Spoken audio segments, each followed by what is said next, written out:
आपण या क्षणी जसेही आहोत ते आपण तसे नसतो.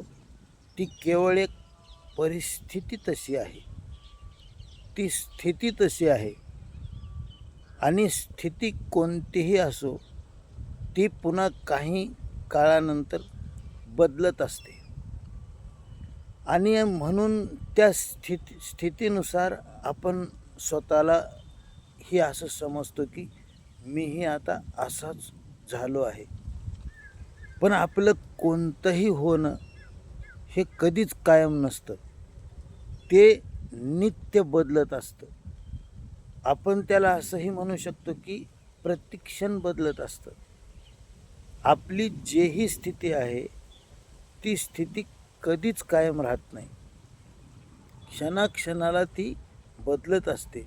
म्हणून आपलं कोणतंही होणं ही केवळ एक अवस्था आहे, केवळ एक निर्माण झालेली स्थिती आहे आणि तीही बदलत राहणार आहे. तेव्हा मग यामध्ये मी नेमका आहे कुठे, मी नेमका आहे कसा? मी जर सतत बदलणारा असेल तर मग मी म्हणून मी ओळख कोणत्या गोष्टीची सांगायची?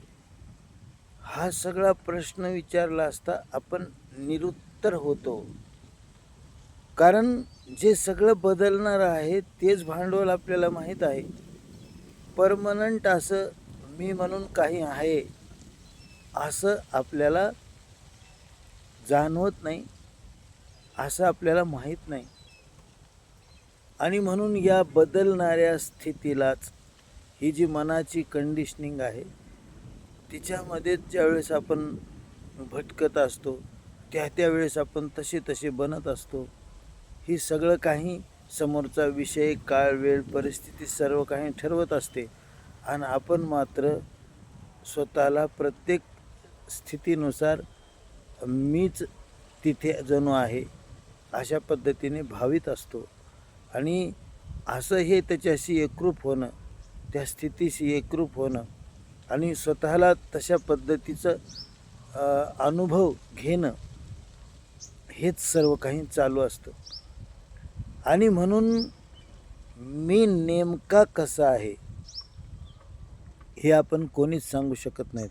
आणि अध्यात्मामध्ये त्याचा तर शोध घ्यायचा असतो की या बदलणाऱ्या स्थितीनुसार बदलणारा मी नेमका या परिस्थितीशिवाय तो कसा आहे, मूळ तो कसा आहे, याचा आपल्याला शोध घ्यायचा आहे. म्हणजे आपल्याला आपलाच पत्ता नाही. मनाच्या सर्व कंडिशनिंगनुसार हे बदलणाऱ्या जगामध्ये आपण स्वतःला प्रतिक्षण वेगवेगळं समजत आहोत. आणि नेमकं आपण कसे आहोत हे शारीरिकदृष्ट्या, मानसिकदृष्ट्या, भावनिकदृष्ट्या आपण असं सांगू शकत नाहीत की मी नेमका असं आहे म्हणून. कारण कोणतीही स्थिती आपण सांगितली तरी ती बदलणारीच असते.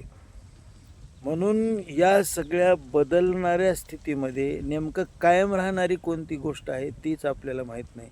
आणि ते फक्त माझं स्वरूप आहे जे कायम राहतं आणि त्याचाच आपल्याला पत्ता नाही.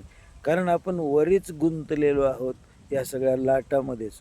त्याच्यामुळे मूळ मी कसं आहे हेच आपल्याला माहीत नाही. आणि अध्यात्माचा तोच विषय आहे की बाबा तू मूळ कसं आहेस, तुझी एक परमनंट ओळख असेल ना, मग तीच कोणती आहे जी या सर्वांच्या पलीकडे आहे आणि या सर्व परिस्थितीनुसार मनाच्या कंडिशनिंगनुसार बदलत नाही.